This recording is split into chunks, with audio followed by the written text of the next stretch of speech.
नमस्कार दोस्तों, आपका अपना चैनल हिंदी जंक्शन पर स्वागत है। मैं परवेश कुमार सिन्हा आज फिर आपके समक्ष एक नए वीडियो लेकर उपस्थित हुआ हूं। तो अगर आप चैनल पर नए हैं तो सब्सक्राइब कर दें और दोस्तों में शेयर कर दें और बेल आइकन को भी दबा दें ताकि मेरे आने वाले वीडियो का नोटिफिकेशन आपको मिलता रहे। दोस्तों, आज का जो टॉपिक है वो बीपीएससी शिक्षक भर्ती यानी टीजीटी पीजीटी 6 से 12 तक जो हिंदी की तैयारी कर रहे हैं उन्हीं से संबंधित आधुनिक काल के काव्यखंड में एक प्रगतिवाद है, उसी को पढ़ना है। इसमें आधुनिक काल काव्यखंड के प्रगतिवाद के बारे में जानेंगे कि इस काल में कौन कौन से रचनाकार हुए और उनकी कौन कौन सी रचनाएं हैं तथा प्रगतिवाद पे किसका प्रभाव है, इसका प्रवृत्तियाँ क्या है, प्रगतिवाद के प्रमुख कविताएं का पंक्तियाँ जो है, ये सारी बिंदुओं को हम लोग इस वीडियो में देखेंगे। तो आप टीजीटी पीजीटी किसी भाग का तैयारी कर रहे हो तो आपके लिए बहुत महत्वपूर्ण है, क्योंकि यहाँ से कोई भी हिंदी का एग्ज़ाम हो एक प्रश्न तो निश्चित ही पूछा जाता है। तो आप लोग इसको आराम से देखिए वीडियो के अंत तक, ताकि आपकी तैयारी अच्छे ढंग से हो सके। तो बिना देर करते हुए चलिए हम लोग टॉपिक की तरफ बढ़ते हैं। दोस्तों, जैसा कि आप देख पा रहे हैं, आधुनिक काल काव्यखंड प्रगतिवाद यानी आधुनिक काल का जो प्रगतिवाद है काव्य के क्षेत्र में, उसी के बारे में हम लोग देखेंगे कि प्रगतिवाद में कौन कौन सी रचनाएं हुई, क्या प्रगतिवाद है। तो सबसे पहले हम लोग इसके बारे में समझेंगे कि ये क्या है। तो अगर आप इसका पीडीएफ पाना चाहते हैं तो रजिस्ट्रेशन का जो प्रक्रिया शुरुआत किया गया है उसमें 249 रुपया पे करके अपना रजिस्ट्रेशन करवा दें। और जो रजिस्ट्रेशन करवा चुके हैं और स्क्रीनशॉट अभी तक नहीं भेजे हैं तो नाम पता के साथ स्क्रीनशॉट भेज दें ताकि उसका रजिस्ट्रेशन कन्फर्मेशन हो सके। तो आप रजिस्ट्रेशन करवा दीजिएगा।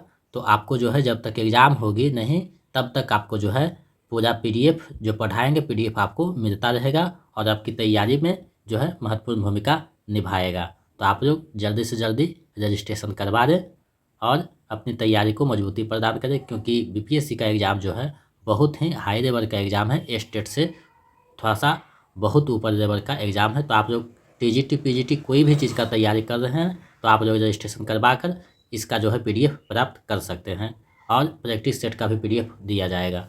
तो आप लोग जल्दी से रजिस्ट्रेशन करवा दें।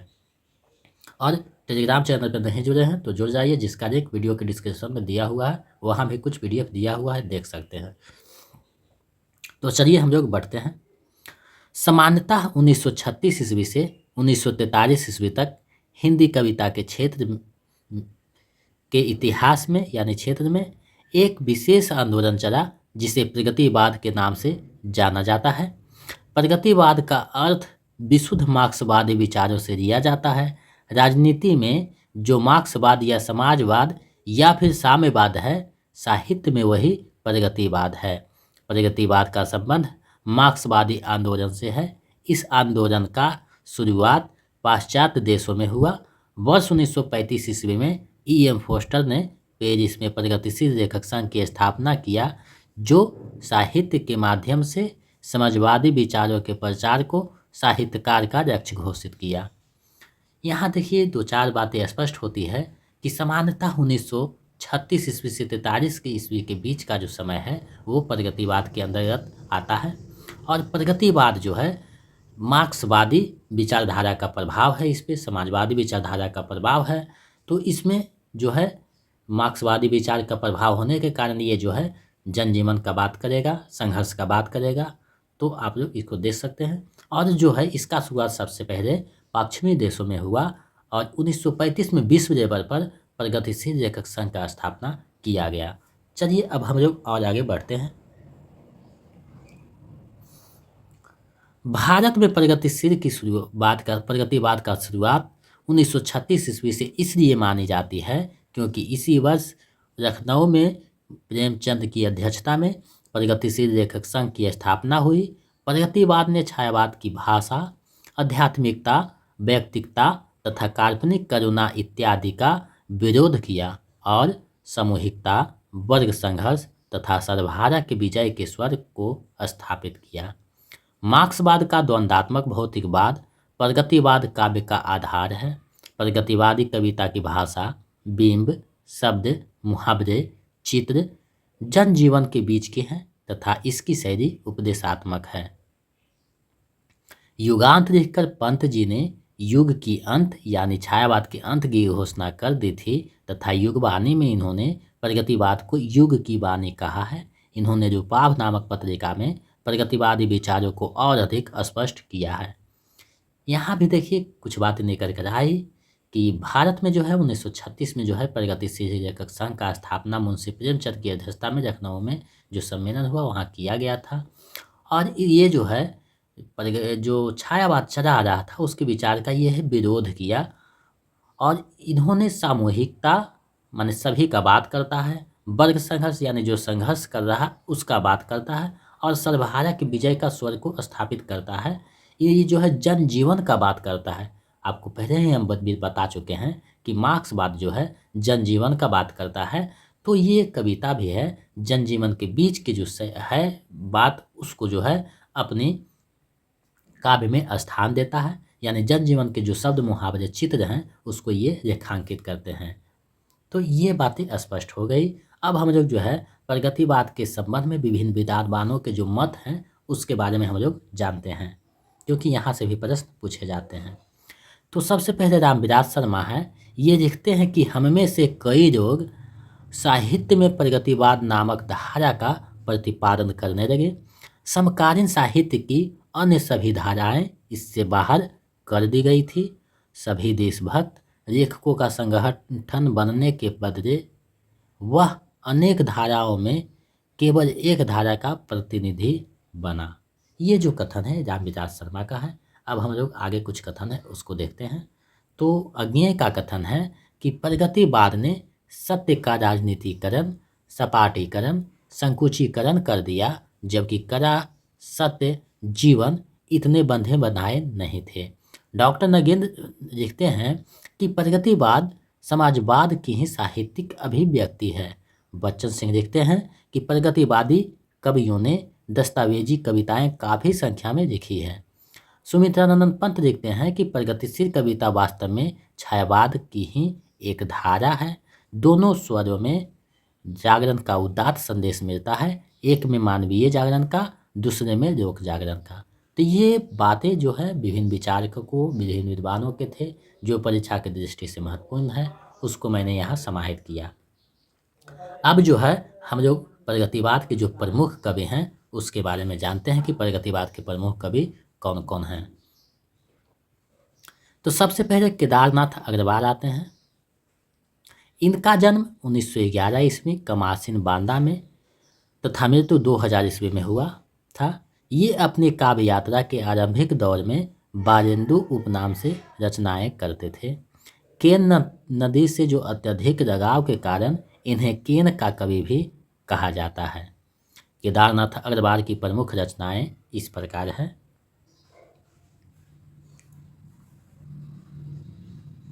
यहाँ देखिए रचनाएं हैं, यहाँ प्रकाशन वर्ष ईस्वी सन में है, यहाँ भी रचनाएं यहाँ प्रकाशन वर्ष ईस्वी सन में है।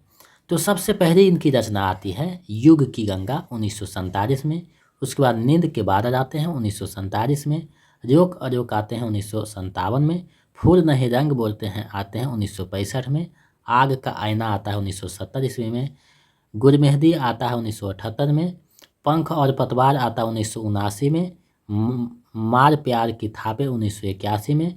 अपूर्वा आता है 1984 में। आत्मगंध आता है 1988 में। तो ये उनके जो है महत्वपूर्ण काव्यों का संकलन था। तो आप लोग इसको अच्छे से देखिएगा। केदारनाथ अग्रवाल की पहली काव्य युग की गंगा है, ये पहले ही हम बता चुके हैं। तो ये केदारनाथ अग्रवाल जी की महत्वपूर्ण रचनाएं थी। कब इसका प्रकाशन हुआ उसको, ये जो महत्वपूर्ण रचनाएं हम बता रहे हैं इसको आपको 2-4 बार पढ़नी होगी ताकि आपके दिमाग में ये बैठ सके कि कौन सी रचना किनकी है, कौन पहले आती है। 2-3 बार पढ़िएगा तो आपको सीरियल नंबर जो है वो पता चल जाएगा कि कब कौन आती है। याद करने के चक्कर में रहिएगा तो याद नहीं होगा। 2-4 बार पढ़िएगा, प्रैक्टिस कीजिएगा तो आपका दिमाग में बैठ जाएगा।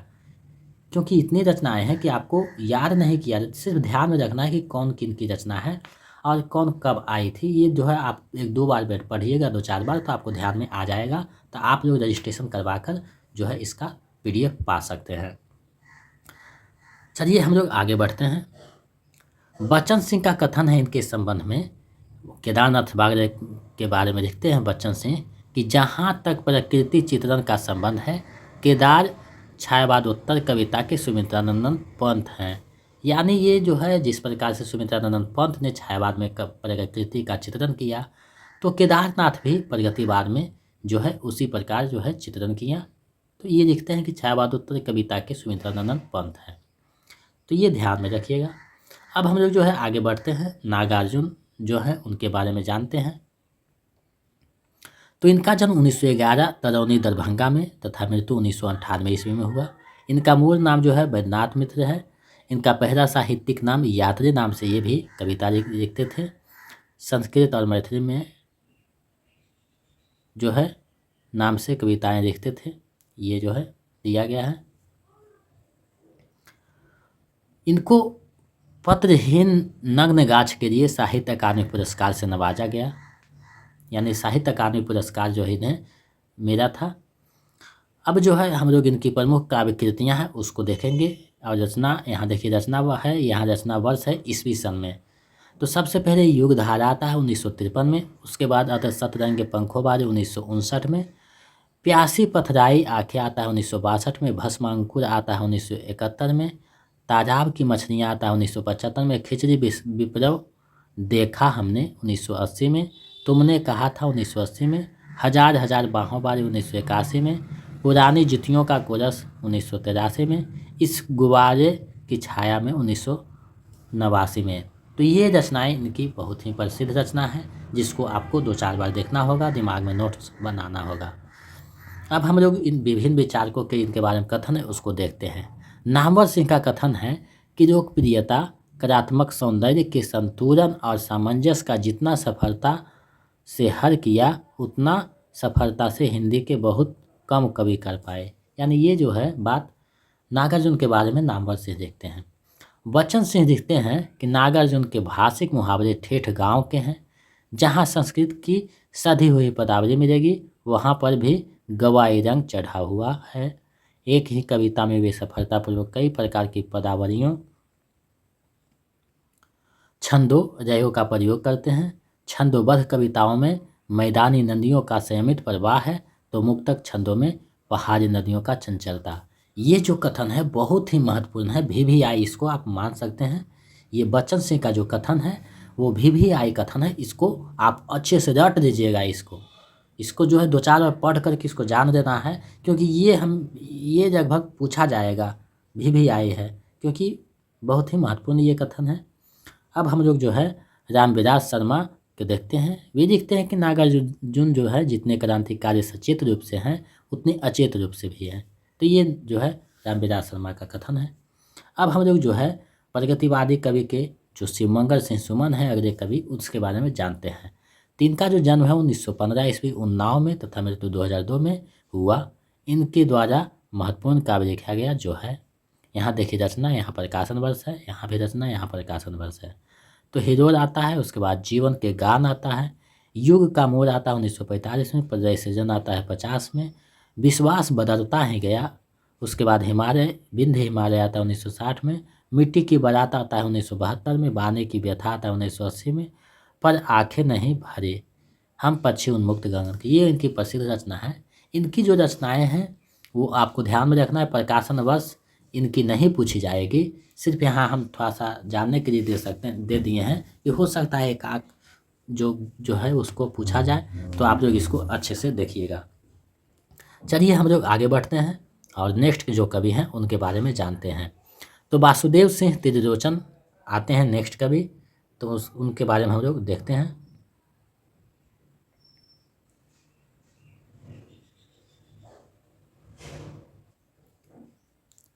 वासुदेव सिंह त्रिलोचन, इनका जन्म 1917 ईस्वी सुल्तानपुर में तथा मृत्यु 2007 ईस्वी में हुआ था।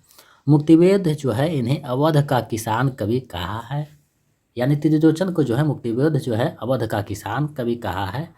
ये सोनेट लिखने के लिए प्रसिद्ध थे। जहाँ भी सोनेट का जो है चर्चा होगा तो त्रिलोचन का नाम आएगा। ये आपको दिमाग में बैठा लेना है कि सोनेट शब्द का जहाँ भी प्रयोग होगा तो त्रिलोचन के लिए प्रयोग होगा। तो ये चीज़ें आपको ध्यान में रखनी होगी।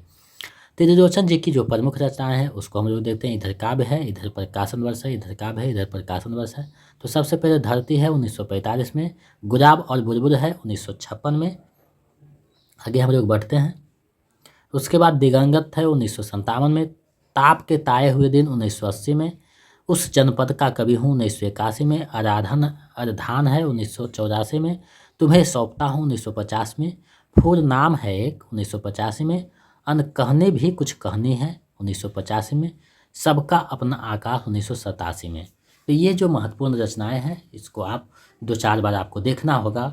मेहनत तो आपको करनी होगी क्योंकि बहुत जो है कंपटीशन ये एग्ज़ाम में होने वाला है। तो आपको 2-4 बार पढ़नी होगी और उसके लिए आपको PDF चाहिए या फिर किताब से भी आप कर सकते हैं, या फिर मैं जो हम पढ़ा रहे हैं उसको नोट्स भी आप बना सकते हैं। PDF नहीं देना चाहते हैं तो आप लोग नोट्स बना सकते हैं, और अगर PDF लेना चाहते हैं तो आपको रजिस्ट्रेशन करवाना होगा 249 रुपया का, क्योंकि जो टाइपिंग करता है उसको तो देना होगा। मैं तो बिल्कुल जो है फ्री आपको ऐसे ही पढ़ाता रहूँगा, सारी चीज़ों को बिल्कुल फ्री में पढ़ाऊँगा। लेकिन आप PDF लेना चाहते हैं तो रजिस्ट्रेशन कर सकते हैं, अन्यथा आप कलम कॉपी से लिख कर भी जो है PDF की तरह आप लोग जो है नोट्स बना सकते हैं। तो ये आपके ऊपर डिपेंड है कि आप क्या करना चाहते हैं। बच्चन सिंह का कथन इनके बारे में है कि त्रिलोचन जो है प्रगतिवादी थे नहीं, उन्हें ग्रेस मार्क देकर प्रगतिशीलों में शामिल किया गया। ये कथन जो है बच्चन सिंह का है कि ये प्रगतिवाद जो है त्रिलोचन नहीं थे, उन्हें ग्रेस मार्क देकर प्रगतिशीलों में शामिल किया गया। ये कथन बच्चन सिंह का है। तो ये कथन को आप लोग 1-2 बार देख लीजिएगा। आगे जाके राघव आते हैं। तो इनका जन्म 1923 ईस्वी, मृत्यु 1962 ईस्वी में हुआ था। इनका मूल नाम त्र्यंबकवीर राघवाचार्य है। इनकी प्रमुख रचना जो है अजय का खंडन 1944 में, मेधावी है 1947 में, पांचाली है 1955 में, पिघलते पत्थर है, राह के दीपक है। ये इनकी प्रमुख रचनाएं हैं। अब हम लोग जो है कुछ अन्य महत्वपूर्ण बिंदु है उसको हम लोग जान लेते हैं। तो रामधारी सिंह दिनकर के काव्य में राष्ट्रीय सांस्कृतिक चेतना तथा प्रगतिवादी चेतना दोनों विद्यमान है। रामधारी सिंह दिनकर को समय का सूर्य, अधैर्य का कवि भी कहा जाता है। हम थोड़ा सा मिस्टेक हुआ, तो ये ध्यान में रखिएगा। अब हम लोग जो है प्रगतिवाद की कुछ प्रमुख पंक्तियां हैं परीक्षा की दृष्टि से जो पूछा जाता है उसको हम लोग देखते हैं। तो पंक्तियां को हम लोग देखते हैं, प्रगतिवाद की प्रमुख पंक्तियां को। आज का रेखन आग के अंगूठे की क्रांतिकारी कतार का बंदूक मार रेखन है। ये जो है केदारनाथ अग्रवाल का पंक्ति है। हवा हूँ हवा में बसंती हवा हूँ, ये केदारनाथ अग्रवाल की कविता से है। मैंने उसको जब जब देखा रोहा देखा, रोहा जैसे तपते देखा, गलते देखा, ढलते देखा। ये केदारनाथ की जो है पंक्ति है जिसको हम लोग स्टेट में भी पढ़ा था। बाप बेटा बेचता है भूख से बेहाल होकर, धर्म धीरज प्राण खोकर। ये भी केदारनाथ अग्रवाल की पंक्ति है। आगे है, महाकुंभ में देखा मैंने मानव कानन मानचित्र था, भारत का रेखांकित आनंद। ये भी ये जो है त्रिलोचन की पंक्ति है। आज मैं अकेला हूँ अकेले रहा नहीं जाता, जीवन मेरा है यह रतन मेरा है यह। ये त्रिलोचन की पंक्ति है। तो आप देख पा रहे हैं पंक्तियाँ जो है रचनाकारों का कौन किसकी है। ये जो है आपको 2-4 बार देखनी होगी। आगे है, कई दिनों तक चूल्हा रोया चक्की रही उदास, कई दिनों तक काने कुतिया सोई उसके पास। ये जो है नागार्जुन की पंक्ति है। बादल को घिरते देखा है, ये नागार्जुन की पंक्ति है। इसमें और 2-4 पंक्तियां हैं जैसे नागार्जुन सच सच बतलाना। तो ये नागार्जुन जो है तुलसीदास पे लिखते हैं, तुलसीदास पे लिखते हैं कि तुलसीदास सच सच बतलाना। इस तरीका से जो है तुलसीदास नहीं कालिदास, बहुत मिस्टेक हुआ है। कालिदास लिखते हैं कालिदास के बारे में नागार्जुन लिखते हैं कि कालिदास सच सच बतलाना तुम रोए या अज रोया था। जो है अब विज्ञान शकुंतलम को जो केंद्र में बिंदु में रखकर लिखते हैं। तो कालिदास की सभी रचनाओं को केंद्र बिंदु में रखकर ये कविताएं लिखते हैं। तो ये प्रगतिवादी कवि थे। तो आप लोगों ने इसको देखा। अब हम लोग जो है प्रगतिवाद की प्रवृत्तियाँ हैं उसको हम लोग देखते हैं। तो इसमें मानवतावाद का स्वर है, सामाजिक जीवन का यथार्थ चित्रण हुआ है, रूढ़िवादिता जो चली आ रही थी उसका विरोध है, क्रांति का स्वर है, राष्ट्रीय एवं अंतर्राष्ट्रीय चित्रण है। वर्ग संघर्ष व सद्भावना के विजय के गीत है, यानी मार्क्सवाद का इस पर पूरा पूरी प्रभाव है। तो ये महत्वपूर्ण टॉपिक था आप लोगों के लिए। अब हम लोग जो है इससे संबंधित MCQ है उसको हम लोग देखते हैं, जो परीक्षा में पूछा जा चुका है और पूछे जाने की प्रबल संभावना है। तो हम लोग देखते हैं इसे। तो सबसे पहले पंक्ति है, मैंने उसको जब जब देखा रोहा देखा, रोहे जैसे तपते देखा, गलते देखा, ढलते देखा। यह पंक्ति किसकी है? आपको बताने हैं यह पंक्ति किसकी है। विकल्प हम 5 रखे हैं, क्योंकि हो सकता है BPSC 5 ही विकल्प रखे, लेकिन ऐसे सूचना मिल रही है इस बार BPSC जो 69वीं का एग्जाम हुआ उससे स्पष्ट हुआ है कि 4 ही विकल्प रहेगा। लेकिन जब तक नोटिफिकेशन नहीं आ जाता हम लोग 5 विकल्प का ही जो है प्रैक्टिस करेंगे। तो आपको विकल्प ढूंढना है यह पंक्ति किसकी है। आप लोग सही इसका जवाब दे पा रहे होंगे कि ऊपर में हम लोग जो है इसको पढ़े हैं। तो इसका सही आंसर जो है विकल्प ख हो जाएगा, केदारनाथ अग्रवाल की पंक्ति है। चलिए नेक्स्ट प्रश्न देखते हैं। दूसरा प्रश्न है, कई दिनों तक चूल्हा रोया चक्की रही उदास, कई दिनों तक कानी कुतिया सोई उसके पास। किस कवि की पंक्ति है? ये बताना है कि किस कवि की पंक्ति है। विकल्प आपके सामने है, सही विकल्प ढूंढने हैं। तो इसका सही आंसर विकल्प ग हो जाएगा, ये नागार्जुन की पंक्ति है। चलिए नेक्स्ट प्रश्न देखते हैं। तीसरा प्रश्न है, भारत में प्रगतिशील लेखक संघ की स्थापना कब हुई? भारत में प्रगतिशील लेखक संघ की स्थापना कब हुई आपको बतानी है। विकल्प आपके सामने है, सही विकल्प का चयन करना है। तो इसका जो सही आंसर है विकल्प ग हो जाएगा, उपयुक्त में से कोई नहीं, क्योंकि 1936 में जो है भारत में प्रगतिशील लेखक संघ की स्थापना हुई थी। अध्यक्ष थे मुंशी प्रेमचंद, लखनऊ में हुआ था। तो ये बातें आपको ध्यान में रखना है। चलिए नेक्स्ट प्रश्न देखते हैं। निम्नलिखित रचनाकारों को जन्म वर्ष की दृष्टि से सही अनुक्रम क्या है? सही अनुक्रम क्या है आपको बताना है। विकल्प आपके सामने है, सही विकल्प ढूंढने हैं। तो इसका जो सही आंसर है विकल्प ख हो जाएगा। सबसे पहले केदारनाथ अग्रवाल आएंगे, नागार्जुन आएंगे, शिवमंगल सिंह, त्रिलोचन। ये जो है सीरियल बाई है। चलिए आगे हम लोग देखते हैं नेक्स्ट प्रश्न को। 5वां प्रश्न है, निम्नलिखित में से कौन सी रचना केदारनाथ अग्रवाल का नहीं है? केदारनाथ अग्रवाल की कौन सी रचना नहीं है आपको बताना है। विकल्प आपके सामने है, सही विकल्प का चयन करना है।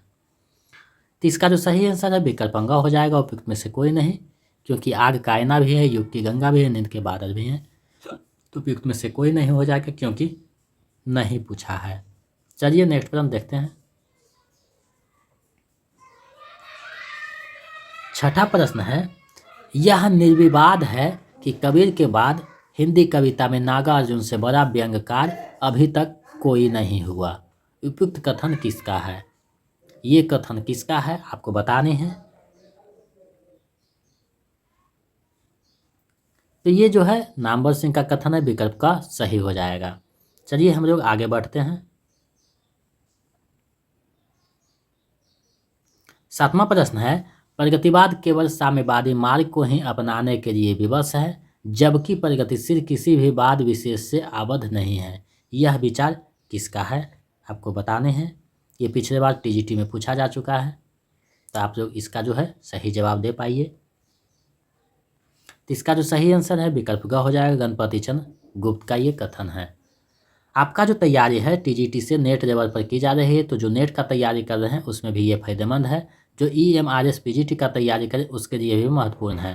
तो सभी दृष्टि से ये महत्वपूर्ण है। आप 6 to से लेकर 8 का तैयारी कर रहे हैं, या फिर 9 to 10 का कर रहे हैं, या फिर 11 to 12 का कर रहे हैं, यानी TGT PGT कोई भी एग्जाम का तैयारी कर रहे हैं हिंदी से का, तो आपके लिए महत्वपूर्ण है, क्योंकि प्रश्न यहीं से बनते हैं। स्तर जो है थोड़ा सा नीचा ऊंचा होता रहता है, तो हम लोग ऊंचे स्तर को कर रहे हैं ताकि नीचे वाले आराम से बन सके।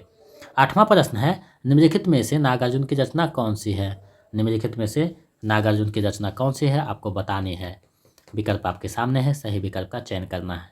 तो इसका सही आंसर विकल्प जो है घ हो जाएगा, उपयुक्त में से 1 से अधिक, क्योंकि भस्माकुल भी है, तालाब की मछलियाँ, युगधारा, तीनों जो है उनकी रचना है, तो 1 से अधिक हो जाएगा। चलिए नेक्स्ट प्रश्न देखते हैं। 9वां प्रश्न है, प्रगतिशील कविता वास्तव में छायावाद की ही एक धारा है, दोनों स्वरों में जागरण का उदात्त संदेश मिलता है, एक में मानवीय जागरण का, दूसरे में लोक जागरण का। यह मत किसका है? यह मत किसका है आपको बतानी है, विकल्प आपके सामने है। तो इसका सही आंसर जो है विकल्प ख हो जाएगा। सुमित्रानंद पंत की पंक्ति है ये, जो कथन कहे हैं प्रगतिशील के बारे में, प्रगतिवाद के बारे में। तो ऊपर में हम लोग इसको पढ़े भी थे। इस वीडियो का अंतिम और 10वां प्रश्न है, प्रगतिवादी कवियों ने दस्तावेजी कविताएं काफ़ी संख्या में लिखी है, यह कथन किस आलोचक का है? प्रगतिवादी कवियों ने दस्तावेजी कविताएं काफ़ी संख्या में लिखी है, यह कथन किस आलोचक का है? विकल्प आपके सामने है, सही विकल्प आपको ढूंढनी है। तो इसका जो सही आंसर है विकल्प का हो जाएगा, ये बच्चन सिंह की पंक्ति है। तो ये जो महत्वपूर्ण टॉपिक आपको बताया गया, ये हमें लगता है आपकी तैयारी में महत्वपूर्ण भूमिका निभा पाएगी, क्योंकि प्रगतिवाद से एक प्रश्न तो निश्चित ही पूछा जाएगा, चाहे पुस्तक से पूछ दे या कथन से पूछ दे या पंक्ति से पूछ दे। तो आपको ये चीज़ अच्छे को से देखना है। और अगर आप जो है इसका PDF पाना चाहते हैं तो 249 रुपया जो है पेमेंट कर दें और अपना रजिस्ट्रेशन करवा दें, और आपको जो है जब तक एग्ज़ाम नहीं होता है तब तक आपको PDF मिलता रहेगा। तो आप लोग 249 रुपया मेरे इस नंबर पे भेज सकते हैं और रजिस्ट्रेशन करवा सकते हैं, ताकि आपकी तैयारी जो है आराम से हो सके। 72 61 81 53 07, 72 61 81 53 07 नंबर है।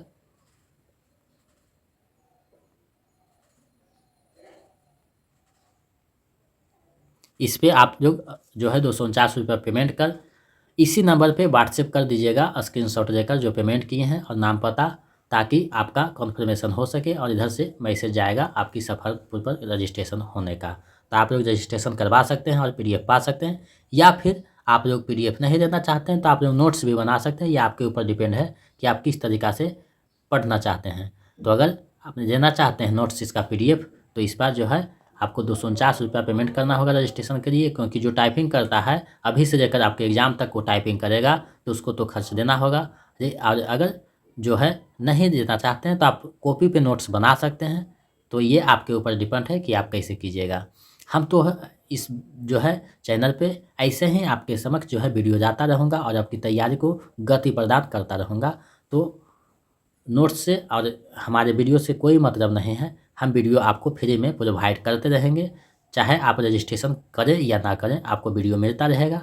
और PDF पाना चाहते हैं तो रजिस्ट्रेशन कर सकते हैं, जिसमें आपको ये PDF और प्रैक्टिस सेट जो करवाते हैं उसका भी PDF आपके फ़ोन पे चला जाएगा। तो ये आपके ऊपर डिपेंड है कि आप कैसे कीजिएगा। तो अगर आप मेरे चैनल पे नए हैं तो चैनल को सब्सक्राइब कर दें, बेल आइकन को दबा दें, ताकि आने वाले वीडियो का नोटिफिकेशन आपको मिलते रहे। और दोस्तों में ज़्यादा से ज़्यादा शेयर करें। टेलीग्राम चैनल पे जुड़ना चाहते हैं तो वीडियो के डिस्क्रिप्शन में लिंक दिया हुआ है, वहाँ से जुड़ सकते हैं। वहाँ भी कुछ PDF दिया जाता है, क्यूज करवाया जाता है, तो आप लोग वहाँ जुड़ सकते हैं। तो आप लोग यूँ ही सहयोग बनाए रखें। मिलते हैं एक नए वीडियो में। बहुत बहुत धन्यवाद। कल वीडियो नहीं रहने के कारण कुछ इमरजेंसी काम था, इसलिए नहीं रह पाए। आज हम इसको क्षतिपूर्ति कर देंगे, 2-3 वीडियो आज देखेंगे, तो आपको ये चिंता करने की बात नहीं है। मिलते हैं नए वीडियो में। बहुत बहुत धन्यवाद।